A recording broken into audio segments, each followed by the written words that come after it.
Good morning friends. 11 સાયન્સની અંદર chapter 2 lecture number 3ની અંદર ફરીથી આપણે ભેગા થયેલા છીએ. તો આ ચેપ્ટરની અંદર આજનો જે આપણો ટોપિક છે તે પરમાણુ ક્રમાંક અને દળ ક્રમાંક વિશેનો છે. તો દળ ક્રમાંક વિશે તમે ચેપ્ટર નંબર 1ની અંદર થોડી ઘણી માહિતી મેળવેલી છે કે દરેકના મેં તમને પરમાણુ ભારાંક મેં લખાયેલા. તમને એ પરમાણુ ભારાંક કયો એટલે એનો દળ ક્રમાંક જ થયો તમારી સામે. તો કોઈ પણ જ્યારે તત્વને તમારે દર્શાવવું હોય છે કેમેસ્ટ્રીની ભાષામાં, જ્યારે કોઈ પણ તત્વને તમારે દર્શાવવું હોય તો એને આ પ્રકારે આપણે દર્શાવવામાં આવે છે. અહીંયા હું એક એમ નામ લઉં છું કે ધારો કે એક્સ નંબરનું કોઈ તત્વ છે. એક્સ નંબરનું તત્વ અહીંયા મેં કોઈ પણ સંખ્યા લખી છે. ધારો કે મેં એ સંખ્યા લખી છે અને અહીંયા ઉપર મેં લખી છે બી સંખ્યા. તો એને હું દર્શાવી દઉં. એક્સ એટલે તત્વ દર્શાવે છે, એ એટલે પરમાણુ ક્રમાંક દર્શાવે છે.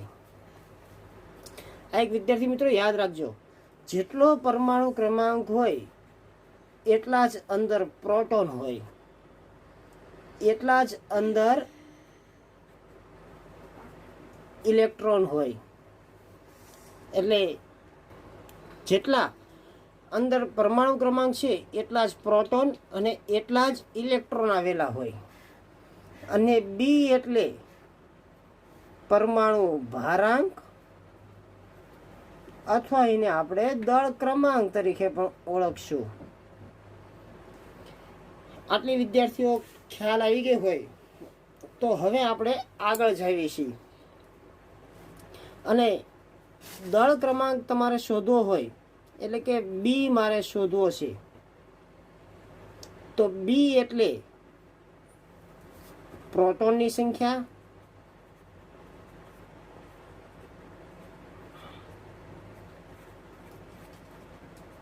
વત્તા ન્યુટ્રોનની સંખ્યા.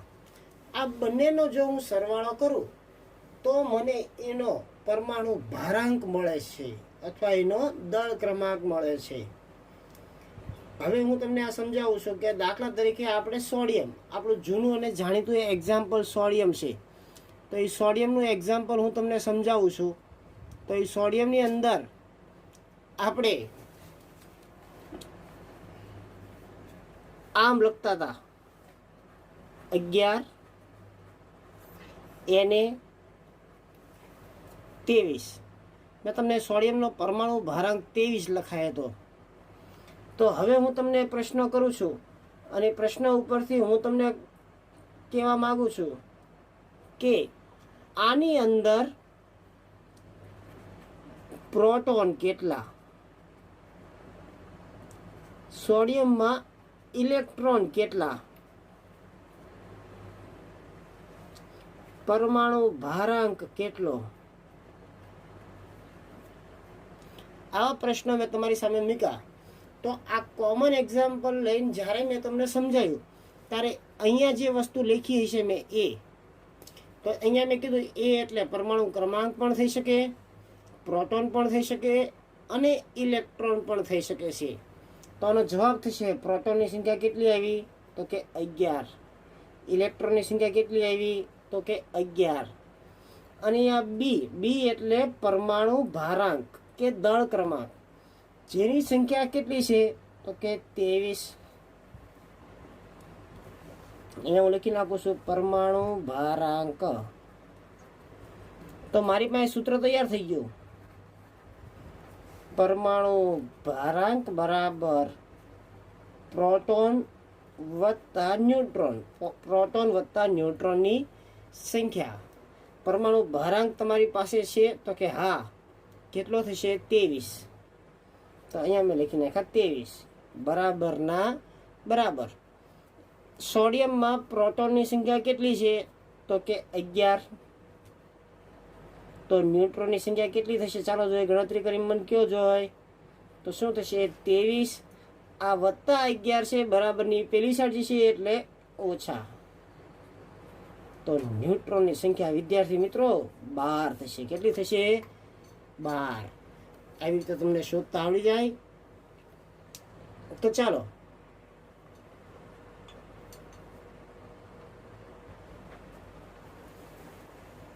તો આવી રીતે હું તમને બીજા એક તત્વની વસ્તુ તમને સમજાવું છું.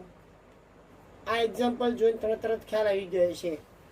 બીજું એક્ઝામ્પલ જે તમારી સામે લઉં છું એ 6C12.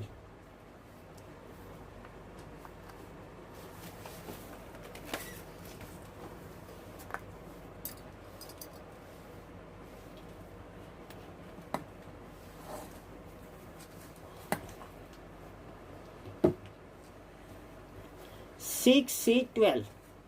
તો ચાલો આની અંદર મને તમારે આમ કહેવાનું છે પ્રોટોન, ઇલેક્ટ્રોન, ન્યુટ્રોન, પરમાણુ ક્રમાંક. પરમાણુ ક્રમાંકનો સિમ્બોલ છે Z વડે દર્શાવીએ છીએ આપણે, અને પરમાણુ ભારાંક કે દળ ક્રમાંક એને આપણે A વડે દર્શાવીએ છીએ. તો આ 5 વસ્તુ તમારે આમાં ફાઇન્ડ કરવાની છે. તો તમારે મારી સાથે સાથે આ વસ્તુ તમારે ફાઇન્ડ કરવાની છે. ચાલો સ્ટાર્ટ કરી દઈશું. તો પહેલી વસ્તુ કયો, અહીંયા જે નીચે લખ્યું છે પરમાણુ ક્રમાંક. પરમાણુ ક્રમાંક કેટલો છે? તો કે 6 છે. જો પરમાણુ ક્રમાંક 6 હોય તો પ્રોટોનની સંખ્યા પણ 6 થશે, ઇલેક્ટ્રોનની સંખ્યા પણ 6 થશે. પરમાણુ ભારાંક કેટલો છે? તો કે 12 છે. ન્યુટ્રોનની સંખ્યા શોધવી છે તો ફરીથી હું આ સૂત્ર મૂકીશ, પરમાણુ ભારાંક બરાબર પ્રોટોન વત્તા ન્યુટ્રોન, એટલે કે A બરાબર Z પ્લસ N0 પણ કહી શકાય, કારણ કે પરમાણુ ક્રમાંકને પ્રોટોન હંમેશા સરખા જ રહેવાના છે. 12 બરાબર 6 વત્તા ન્યુટ્રોન. તો આની ઉપર તરત તમે કીધું હશે કે કેટલા થશે? 6. ઝડપથી ગણતરી કરવી હોય ત્યારે જો ન્યુટ્રોનની સંખ્યા તમારે શોધવી હોય તો આમાંથી આ સંખ્યા બાદ કરી દેવાની. 12 માંથી 6 જાય એટલે 6, 23 માંથી 11 જાય તરત તમને ખ્યાલ આવી ગયો 12. આવી રીતે પણ તમે શોધી શકો છો. ખ્યાલ આવી ગયા વિદ્યાર્થી મિત્રો?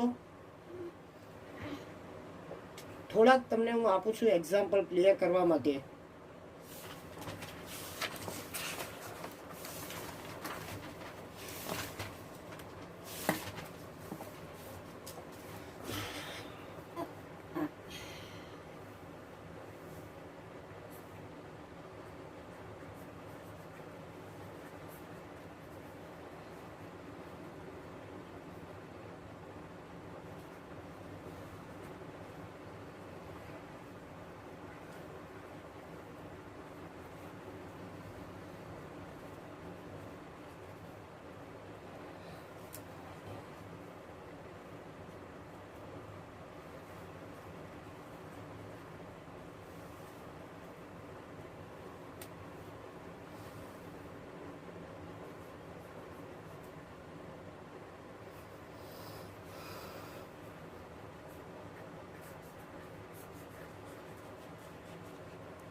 આ તમારું હોમવર્ક છે.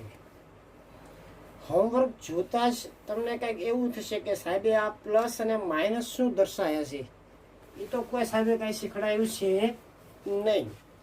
તો એની ઉપરથી હું તમને એક એક્ઝામ્પલ શીખડાવી દઉં છું કે દાખલા તરીકે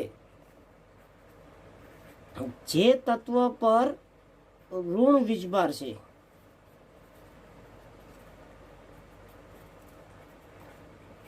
તે ઇલેક્ટ્રોન મેળવશે અને જે તત્વ પર ધન વીજભાર હોય તે ઇલેક્ટ્રોન ગુમાવશે. આપણે હંમેશા સોડિયમ ઉપર પ્લસ વીજભાર લખીએ છીએ. તો સોડિયમની તમે ઇલેક્ટ્રોન રચના 10મા ધોરણમાં ભણી ગયા છો 2, 8, 1. જો સોડિયમને સ્થાયી થવું હોય તો આ એક ઇલેક્ટ્રોન ગુમાવે છે. આ જે ગુમાવે છે ઇલેક્ટ્રોન ગુમાવે છે, અને એટલા માટે ગુમાવે છે, એટલા માટે એની ઉપર વીજભાર આવે છે ધન વીજભાર. જેની ઉપર ધન વીજભાર કે ઋણ વીજભાર આવેલો હોય તેમાં ફક્ત ને ફક્ત ઇલેક્ટ્રોનમાં ફેરફાર થશે. આમાંથી હું એક એક્ઝામ્પલ તમારી સામે લઉં છું, 8 ઓક્સિજન 16નું લઉં છું, જે તમને ખ્યાલ આવી જશે. તો 8 ઓક્સિજન 16 રેઝ ટુ -2. તો ચાલો વિદ્યાર્થી મિત્રો, આમાં પ્રોટોન, ન્યુટ્રોન, ઇલેક્ટ્રોન, પરમાણુ ક્રમાંક અને પરમાણુ ભારાંક, આ 5 વસ્તુ તમારે ફાઇન્ડ કરવાની છે. તો 5 વસ્તુ તમારે ફાઇન્ડ કરવી હોય તો આમાં પ્રોટોન કેટલા છે તો કે 8, ઝેડ કેટલો છે પરમાણુ ક્રમાંક 8, પરમાણુ ભારાંક કેટલો છે તો કે 16, ન્યુટ્રોન કેટલા થશે તો કે 16 માંથી 8 જાય એટલે 8. હવે વાત રહી છે ઇલેક્ટ્રોનની. જ્યારે આ વીજભાર આવે ત્યારે મેં તમને હમણાં લખાવ્યું હતું જેટલા પ્રોટોન હોય એટલા જ ઇલેક્ટ્રોન હોય. તો 8 પ્રોટોન છે તો ઇલેક્ટ્રોન પણ કેટલા થશે તો કે 8 થશે. અને જે તત્વ ઉપર ઋણ વીજભાર હોય એ ઇલેક્ટ્રોન મેળવશે. તો આની ઉપર ઋણ વીજભાર છે. કેટલો વીજભાર છે? ઋણ 2 છે. એટલે વત્તા શું કરવાના? 2 કરવાના. એટલે સંખ્યા કેટલી થઈ ગઈ? 2. આ -2 કરવા માટે 2 ઇલેક્ટ્રોન મેળવે છે કોકની પાસેથી. એટલે એની અંદર ઇલેક્ટ્રોન કેટલા થાય છે? 10 થાય છે. આવી રીતે ધન વીજભારનું તમારી સામે ચર્ચા કરાવું છું. હું આ 12 મેગ્નેશિયમ 24 વાળું એક્ઝામ્પલ તમારી સામે લઉં છું.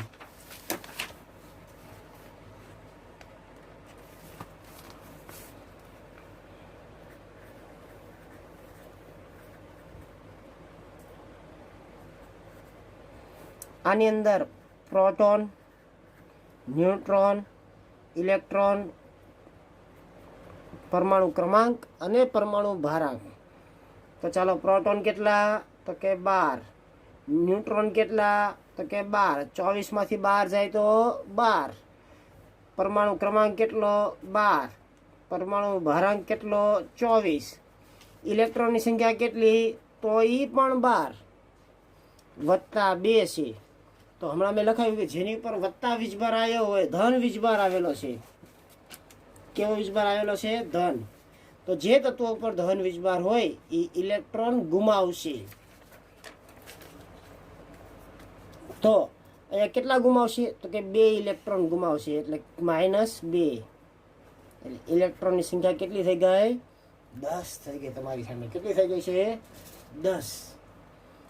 આવી રીતે તમારે આનું એક્ઝામ્પલ ક્લિયર કરવાના છે. બધા ખ્યાલ આવી ગયો મિત્રો? તો આવી રીતે તમારે આ એક્ઝામ્પલ છે એ ક્લિયર કરવાના છે.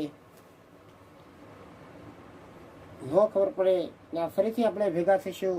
પાછી આપણે આગળ એની મહેનત કરીશું. આ ઉપરાંત એક કોયડા નંબર 2.2 પણ છે, જે પણ તમારી સાથે હોમવર્કમાં કરવાનો છે. હવે પછીનો જે આપણો ટોપિક છે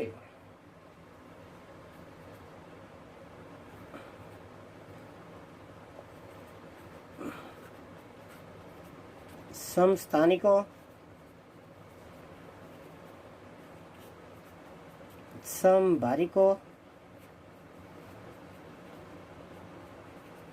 અને આઇસોટોન. તમારા સિલેબસમાં સમસ્થાનિકો, સમભારિકો આવેલા છે. આઇસોટોન છે એ JEE અને નીટ રિલેટેડ ટોપિક છે, જે સાથે સાથે હું લઈ લઉં છું અહીંયા તમારી સાથે, જેથી તમારે એની પણ પ્રેક્ટિસ સાથે થઈ જાય. તો સમસ્થાનિકો કોને કહેશો?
જે તત્વોના પરમાણુ ક્રમાંક સમાન હોય પરંતુ પરમાણુ ભારાંક અલગ અલગ હોય તેવા તત્વોને એકબીજાના સમસ્થાનિકો કહેવામાં આવે છે. તો પરમાણુ ક્રમાંક, તો એનું એક એક્ઝામ્પલ તમને ખબર જ છે કે દાખલા તરીકે 1H1, આમાં પરમાણુ ક્રમાંક કેટલો છે? 1. પરમાણુ ભારાંક પણ કેટલો છે? 1 છે. બીજું એક તત્વ લઉં છું 1H2, પરમાણુ ક્રમાંક કેટલો છે? 1. પરમાણુ ભારાંક 2. ત્રીજું એક તત્વ લઉં છું 1H3. તો આ ત્રણેયની અંદર જોવામાં આવે તો બધાયના પરમાણુ ક્રમાંક સમાન છે, પરંતુ બધાયના પરમાણુ ભારાંક અલગ અલગ છે. માટે આ તત્વોને એકબીજાના સમસ્થાનિક તરીકે ઓળખવામાં આવે છે. આને આવી રીતે પણ લખતા હોય છે 1H1, 1D2, 1T3 તરીકે પણ ઓળખવામાં આવે છે. આને પ્રોટિયમ કહેવાય, આને ડ્યુટેરિયમ કહેવામાં આવે છે અને આને ટ્રિટિયમ તરીકે ઓળખવામાં આવે છે. પ્રોટિયમ જે રેગ્યુલર આપણે હાઇડ્રોજન વાયુ બનાવે છે એ, ડ્યુટેરિયમ જેનો ભારે પાણી બનાવવા માટે ઉપયોગમાં કરવામાં આવે છે, અને ટ્રિટિયમ છે એ રેડિયો સક્રિય તત્વ છે, જેમાંથી આપમેળે વિકિરણનું ઉત્સર્જન થતું હોય છે. આ ત્રણે ત્રણ છે એ હાઇડ્રોજનમાંથી જ બને છે, પરંતુ આ હાઇડ્રોજનના એકબીજાના સમસ્થાનિક તરીકે ઓળખવામાં આવે છે. તો આ ત્રણેયમાં તમારે પ્રોટોનની, ન્યુટ્રોનની, ઇલેક્ટ્રોનની પરમાણુ ક્રમાંક અને પરમાણુ ભારાંક તમારે ફાઇન્ડ કરવાના છે, અગાઉના ટોપિકની જેમ જ. એટલે તમારી થોડી પ્રેક્ટિસ પણ સાથે સાથે થઈ જાય. તો સમસ્થાનિકોની વ્યાખ્યા તમારે હવે પાકી થઈ ગઈ હશે કે તત્વના પરમાણુ ક્રમાંક સમાન હોય પરંતુ પરમાણુ ભારાંક અલગ અલગ હોય તેને એકબીજાના સમસ્થાનિક કહેવામાં આવે છે. હવે હું જે ટોપિક લઉં છું એ સમભારિકો લઉં છું. કયા લઉં છું? સમભારિકો. તો સમભારિકોની વ્યાખ્યા કંઈક આ જ પ્રકારની છે, પણ સમભારિકોની વ્યાખ્યામાં શું આવશે? જે તત્વોના પરમાણુ ક્રમાંક અલગ અલગ હોય પરંતુ પરમાણુ ભારાંક સમાન હોય તેને એકબીજાના સમભારિકો કહેવામાં આવે છે.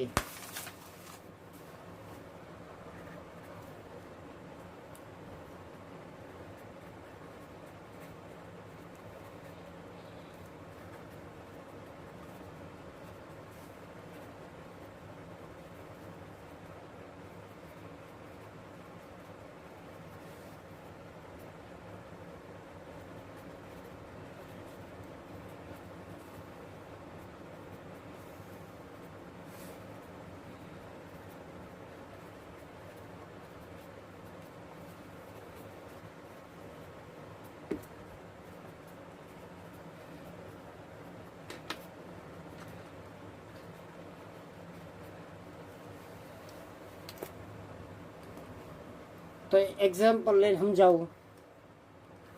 6C14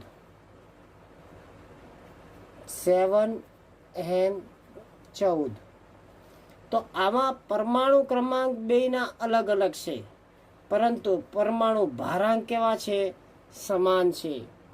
આવાને એકબીજાના આપણે સમભારિકો તરીકે ઓળખવામાં આવે છે.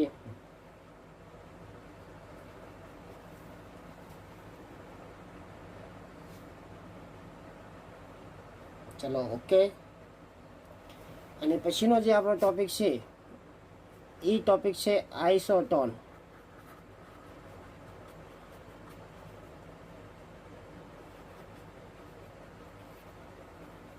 જે તત્વના પરમાણુ ક્રમાંક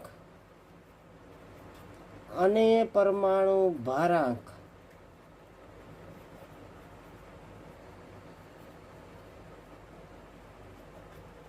અલગ અલગ હોય, પરંતુ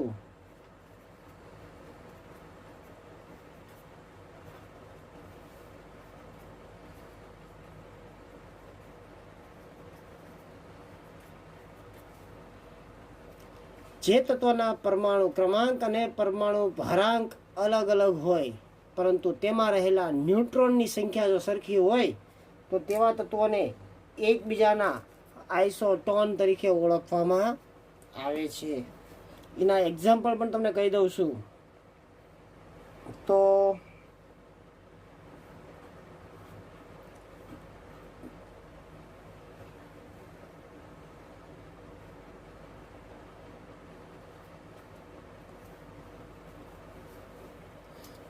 P31 16 સલ્ફર 32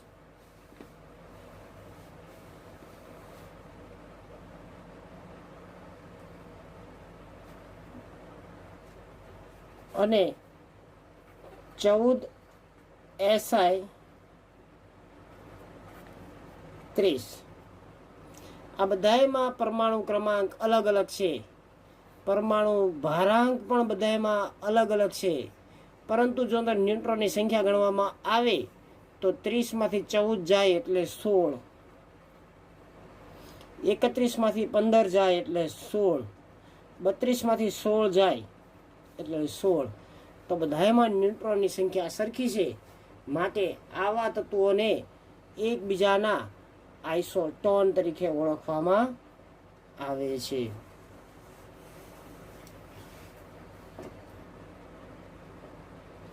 હવે રુથરફોર્ડનો જે નમૂનો હતો એની ખામીઓ વિશેની આપણે ચર્ચા કરવાની છે.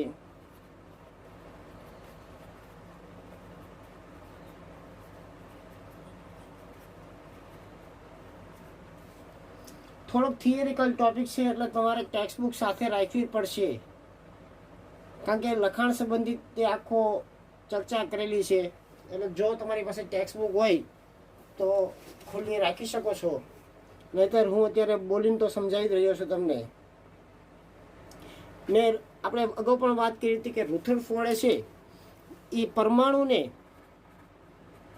સૂર્ય સાથે સરખાવેલો હતો, સૂર્ય ઉર્જા સાથે કે સૂર્ય મંડળ સાથે પણ સરખાવવામાં આવ્યો હતો.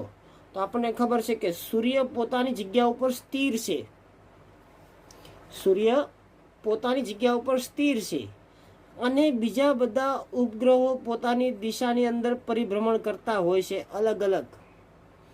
આવી રીતના આ દાખલા તરીકે કોઈ એક ગ્રહ છે તો એ સૂર્યની આજુબાજુ આમ વર્તુળાકાર માર્ગમાં ગતિ કરતો હોય છે, આ પણ એવી જ રીતના વર્તુળાકાર માર્ગમાં ગતિ કરતો હોય છે, આ પણ વર્તુળાકાર માર્ગની અંદર ગતિ કરતા હોય છે. બધા વર્તુળાકાર માર્ગમાં સૂર્યની આજુબાજુ ગતિ કરતા હોય છે. એની ઉપર જે ગુરુત્વાકર્ષણ બળ સૂર્યનું લાગે છે એ ગુરુત્વાકર્ષણ બળનું મૂલ્ય કંઈક આ પ્રકારનું છે, G m1 m2 upon r², જ્યાં G એટલે ગુરુત્વાકર્ષણ બળ થશે.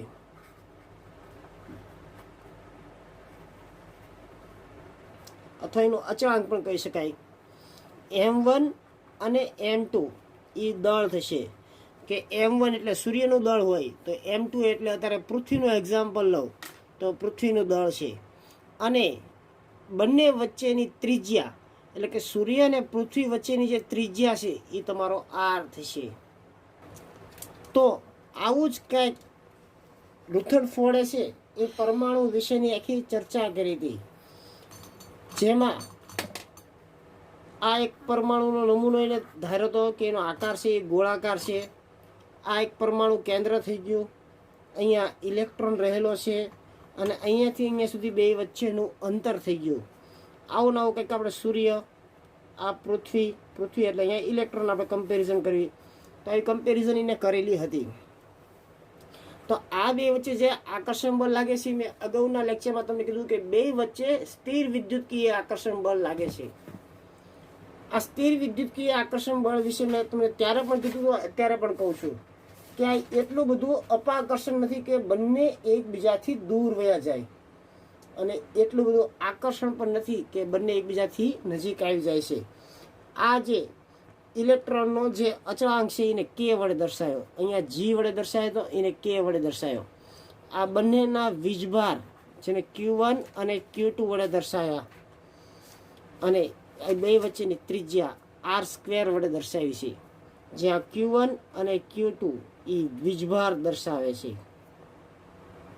આવી રીતે એને સતત ઇલેક્ટ્રોન છે એ પરમાણુ કેન્દ્રની આજુબાજુ વર્તુળાકાર માર્ગની અંદર ગતિ કરતો હોય છે. એની માહિતી રુથરફોર્ડે આપી હતી. આના વિશેની શક્યતાઓ વિશેની ચર્ચા પણ કરી હતી. ઇલેક્ટ્રોન છે એ હંમેશા કેન્દ્ર તરફ આકર્ષાયેલો રહે છે, પણ રુથરફોર્ડ છે એના નમૂનાની અંદર એની ઇલેક્ટ્રોન રચના વિશે કોઈ માહિતી આપી શક્યો નહોતો. જે બાકી રહ્યું હતું એના ઇલેક્ટ્રોન વિશેની કોઈ માહિતી સમજાવી શક્યો નહોતો, અને એ ખામીને દૂર કરવા માટે બોહરે નમૂનાની રજૂઆત કરી હતી સુધારા વધારા સાથે, જે આપણે નેક્સ્ટ લેક્ચરની અંદર એનો આપણે અભ્યાસ કરીશું. Thank you.